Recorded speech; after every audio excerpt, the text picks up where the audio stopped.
வாணியம்பாடி அருகே சாதி மறுப்பு திருமணம் செய்த பெண்ணை கடத்திய விவகாரத்தில் திமுக ஊராட்சி மன்ற தலைவர் உள்ளிட்ட 5 பேர் மீது வழக்கு பதிவு செய்யப்பட்டுள்ளது.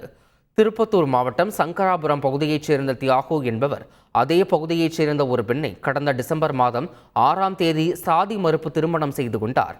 இதனால் பெண்ணின் குடும்பத்தினரால் இருவரின் உயிருக்கும் ஆபத்து ஏற்பட்டுள்ளதாக கூறப்பட்ட நிலையில் இருவரும் தருமபுரி மாவட்டத்தில் வசித்து வந்தனர்.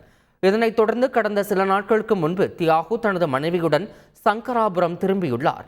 இதனை அறிந்த பெண்ணின் அண்ணன் மற்றும் உறவினர்கள் சேர்ந்து தியாகுவின் வீட்டிற்குள் நுழைந்து அனைவரையும் கடுமையாக தாக்கி அப்பெண்ணை கடத்திச் சென்றனர்.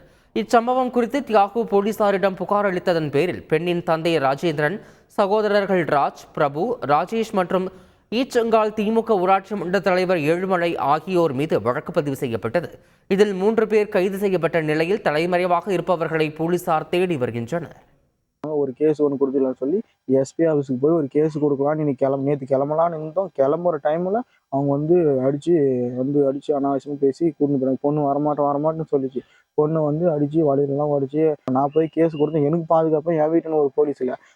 அவங்க வீட்டுக்கும் அந்த ஈச்சங்கால் ஏழுமலைன்ற வீட்டுக்கு தான் பாதுகாப்புக்கிறாங்க.